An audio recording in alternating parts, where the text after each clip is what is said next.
Hi mga idol!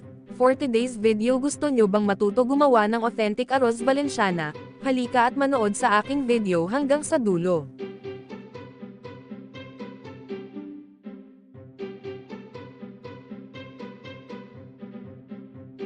Naglagay lang ako ng 2 cups ng malagkit na bigas, matapos nito ay hugasan ito, katulad rin ng proseso ng pagsasaing.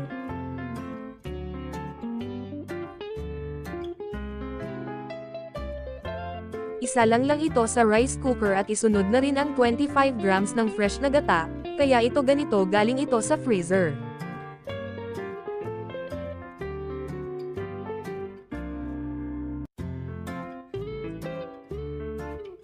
Naglagay rin ako dito ng 2 kutsaritang turmeric powder. Matapos niyan ay sinunod ko na rin ang 1 cup ng tubig, haluin lang ito upang ma-dissolve ang nilagay na turmeric powder rito.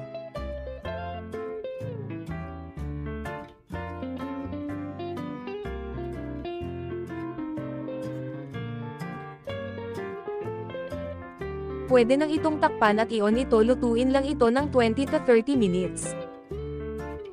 Since luto na ang malagkit na bigas, maaari nang igisa ang bawang at sibuyas, lutuin lamang ito ng ilang saglit.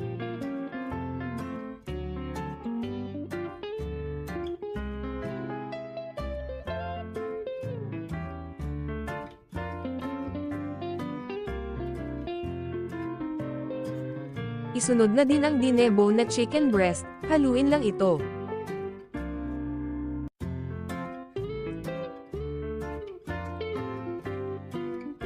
Maglagay ulit ng kalahating kutsaritang turmeric powder.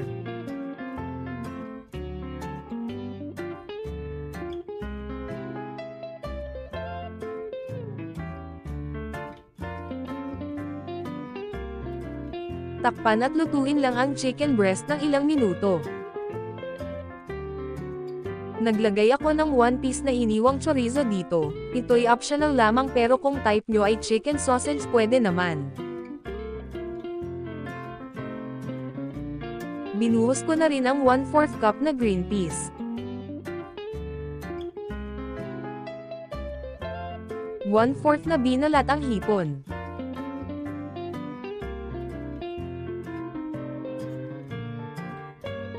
Haluin lang ito ng maigi.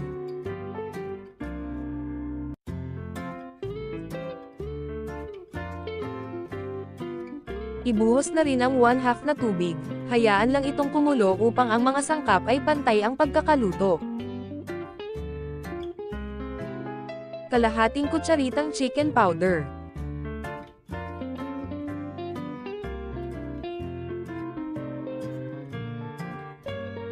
Kalahating kutsaritang paminta.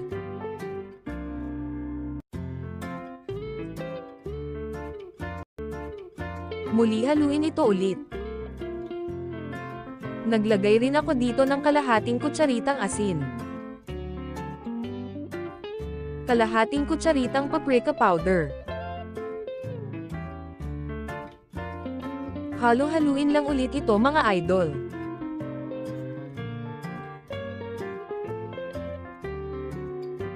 Sinunod ko na rin ang hiniwang green na bell pepper.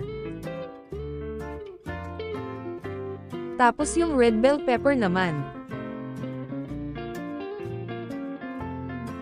If prefer nyo is maglagay na hilaw na atay pwede naman, pero nilagay ko is yung leftover na adobong atay ng manok.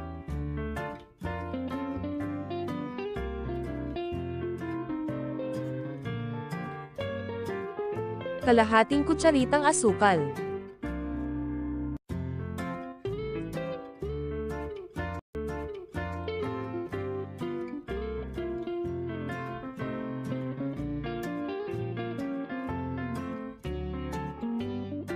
Nilagay ko na rin ang 2 box ng passes na 180 grams.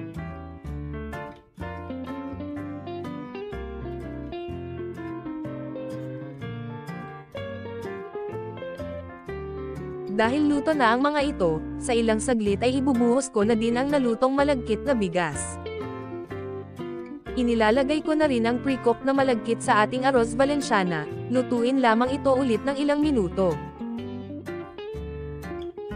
Haluin lang ito ng maigi hanggang ang mga sangkap nito ay kumapit sa malagkit na bigas gamit ang mahinang apoy upang maiwasan masunog ang nasa bottom na part nito habang ito'y ninahalo.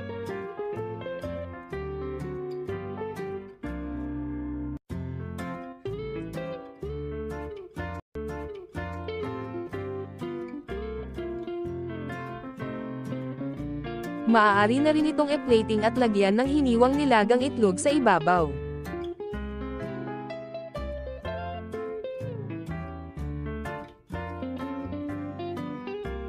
Thank you for watching. Please like, share, subscribe, and click the notification bell for more updates to my YouTube channel. Thanks!